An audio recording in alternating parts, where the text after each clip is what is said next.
Belanda dulu itu dari Amsterdam, kalau mau mendarat di Batavia, ya di Port Batavia, dia mau bersandar kapalnya itu, dia berlayar butuh waktu 6 bulan. Ya, Belanda dulu tuh berlayar dari Amsterdam ke Batavia, ke Jakarta, butuh waktu 6 bulan. Coba kalian bayangkan ya, ini kan harus kamu peta dunia ini. Belanda itu kan hampir dekat kutub utara dia, di atas Inggris. Kalau ada Britania, dia di bawah, di atasnya Britania, Amsterdam. Terus dia naik kapal layar, nggak pakai mesin zaman itu, turun ke bawah ke Afrika, sampai mana? Sampai dengan Tanjung Harapan, di bawah Afrika Selatan. Itu ombaknya paling ganas. Sampai sekarang juga Tanjung Harapan itu ombaknya minimal itu 4 meter sampai 5 meter. Kondisi normal. Dalam catatan sejarah, dalam satu kapal Belanda itu berangkat dengan 300 pasukan satu kapal. Yang sampai Batavia paling banyak 50%-nya. Bisa kebayangin nggak? 6 bulan di atas kapal. Sekarang kita mau 6 bulan. 1,5 jam di atas kapal nyebrang ke Balohan, Sabang, naik kapal lambat. Bosan nggak? 1,5 jam cuma. Kenapa? Kalau kita sudah tahu ada kapal cepat, lebih cepat kan? Tapi Belanda kalau udah punya tekad tadi, 3G tadi itu, dia nggak jalan. Bahkan orang yang naik kapal itu pun dia nggak yakin akan nyampe ke daerah tujuan, apalagi kembali ke negaranya. Saya ulangi, orang yang naik kapal tadi itu pun nggak yakin dia sampai ke tujuan, apalagi kembali ke negaranya. Tapi karena tekad tadi sudah kuat, kita harus mencapai kepada tujuan. Sampai Batavia pun bukan disambut sebagai pahlawan dia, harus perang lagi. Maka muncullah pahlawan-pahlawan kita waktu itu. Ada siapa di sana? Ada Fathahilan, ya kan? Ada si Pitung, ada Pangeran Antasari, ada Pangeran Diponegoro dan seterusnya. Gila nggak kira-kira Belanda waktu itu menjajah Indonesia itu gila nggak kira-kira? Kenapa dia bisa gila? Karena dia sudah meyakini kalau ini nggak dilakukan, nggak akan pernah makmur negeri Belanda itu. Kenapa? Dalam setahun 4 bulan itu dingin, membeku.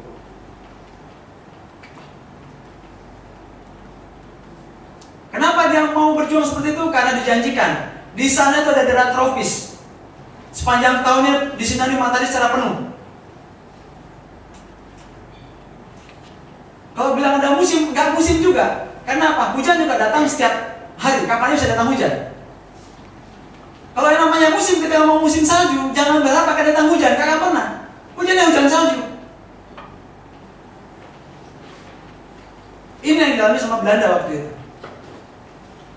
Tapi kalau tekadnya Belanda, orang yang sedikit tadi itu bisa menjajah kita. Saya kira contoh tekad ini bisa menjadi referensi bagi kita semua yang mau mengambil mata kuliah kehidupan sebagai calon entrepreneur, sebagai calon pengusaha. Ya, pengusaha itu dari ngomongnya aja, kalau kalian lihat mimiknya pengusaha itu kan agak sombong dikit wajahnya, betul kan? Jadi apa? Pengusaha. Jadi apa? Pegawai. Gitu kan? Kita harus bisa membedakan karakter tadi itu.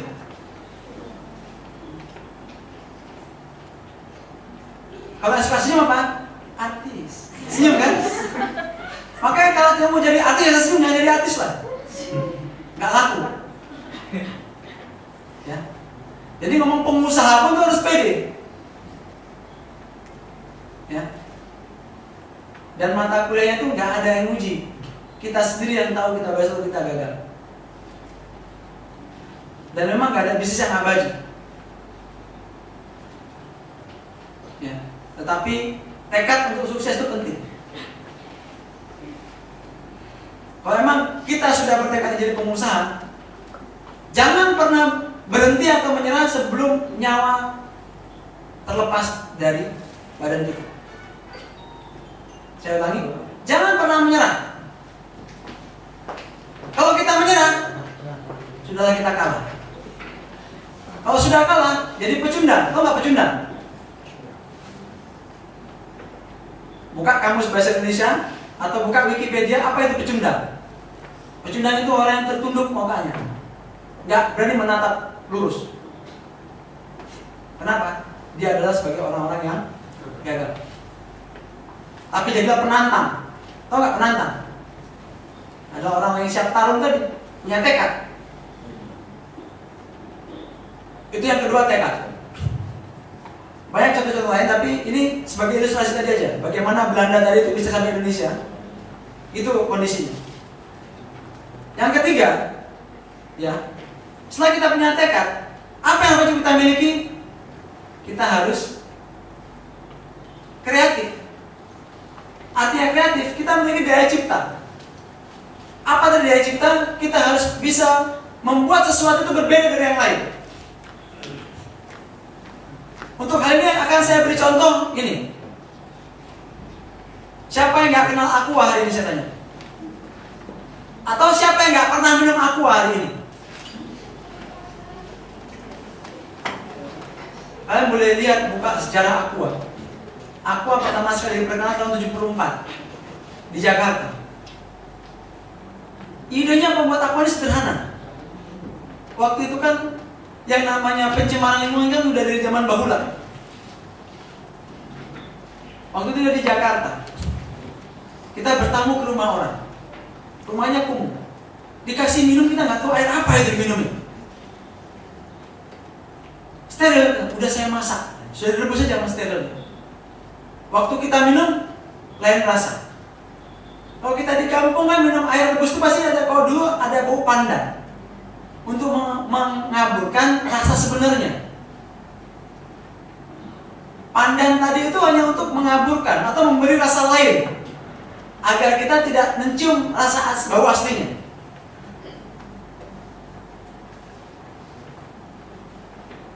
Tapi aqua berpikir, kayaknya perlu kita buat standarisasi air minum yang tanpa rasa, seperti aslinya. Di saat bersamaan tahun 70-an itu produk-produk luar, produk-produk asing itu sangat terkenal dan sangat merajalela. Adalah merek yang namanya, kalau orang Aceh bilang Juk, 7 Up bacanya. Tulisannya 7 Up. Ada sekarang masih ada 7 Up, ya kan? Baca ada apa 7 Up. Itu soda. Ada soda badak, sekarang masih ada. Ada air menit. Tahu nggak air menit? Limun. Limun kan? Ada lagi Coca-Cola. Ada lagi Fanta. Tahun 74 aqua pertama diperkenalkan. Tahu nggak apa respon pasar? Ini kan karya dia, waktu itu dia berkarya. Sederhana, air putih ini kan nggak perlu pun dikemas. Tapi apa komentar dari orang-orang bisnis? Nyan kapungo. Itu bahasa yang kira-kira gitu. Itu orang gila. Kenapa? Air putih kalau dijual nggak ada rasa, malah. Itu komentar pertama. Tetapi karena dia sudah yakin dengan produk ini, dia menatap masa depan. Apa? Orang ke depan itu butuh yang instan, ya. Butuh yang cepat, butuh yang gampang, butuh yang mudah. Diciptakanlah air minum dalam kemasan, sehingga ada dalam salah satu kategori produk industri itu AMDK, air minum dalam kemasan. Dulu ini ceritanya lucu, ini saya pribadi. Tahun 84, 86 saya diajak sama mama saya itu, saya panggil mama ya, ibu saya itu, datang semuanya ke Medan. Terus saya nengok supir bus itu kok minumnya ini aqua gitu kan. Dalam perasaan saya kayak itu kayak seperti Sprite model baru lah.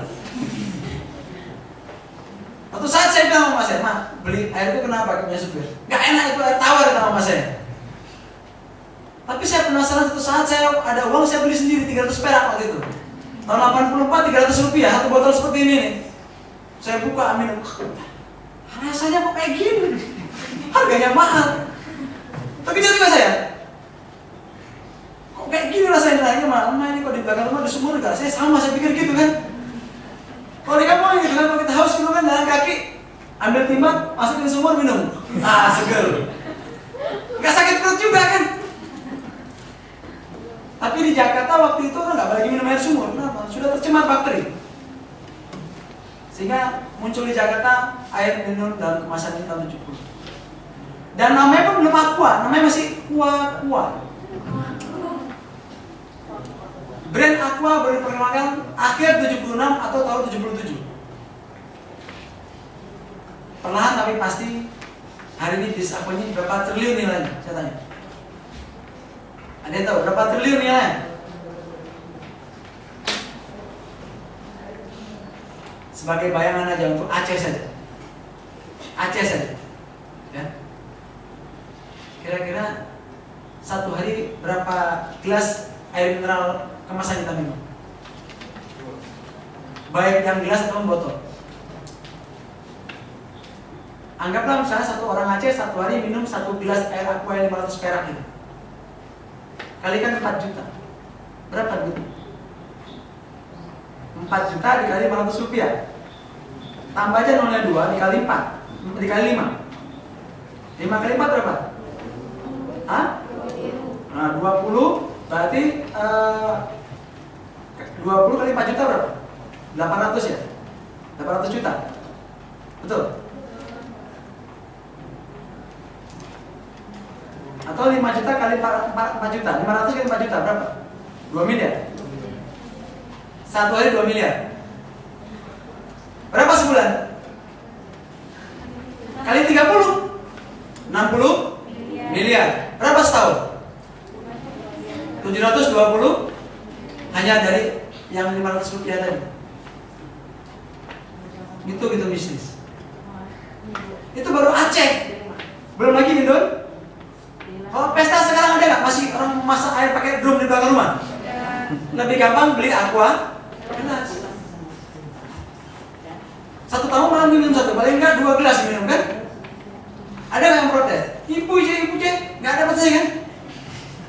Sekarang datang ke rumah kita nggak lagi buat sirup kan? Taruh Aqua. Nah, kita ngomong terus, nggak perlu lagi di belakang pasang api itu nggak penting. Penting nggak itu? Saking manjanya di rumah pun nggak lagi masak air apa, beli Aqua galon isi ulang. Bener nggak? Tapi yang harus kita hormati adalah pencipta Aqua tahun 74 itu. Hampir 40 tahun sekarang sudah menjadi darah daging kita. Dan sekarang trennya apa? Kalau nggak minum Aqua tidak sehat. Bayangkan. Padahal nenek kita minum air sumur 100 tahun umurnya. Justru yang minum Aqua ini banyak masuk rumah sakit sekarang. Kenapa? Ini juga ada pengawetnya kan? Kita harus memahami tadi. Jangan sepelekan uang 500 rupiah.